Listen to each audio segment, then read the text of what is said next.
Hello বন্ধুরা, সন্ধেবেলায় খিদে লেগেছে, তাই ভাবলাম বেগুনি করব, দিয়ে মুড়ি দিয়ে খাবো। বাড়িতে কেউ নেই, বাজার থেকে যে কেউ কিছু কিনে এনে দেবে তার উপায় নেই। তাই একটা বেগুন ছিল, বেগুনটাকে কাটলাম, কিন্তু শেপ সাইজগুলো ভালো হয়নি, যেহেতু বেগুনটা একটু পোকা লাগা ছিল। আর এখানে বেসনের ব্যাটার তৈরি করেছি,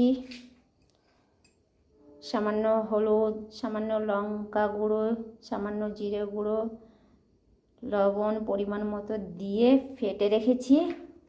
এবার আমি কড়াইয়ে তেল গরম হচ্ছে, এটা দিয়ে দিব। এবার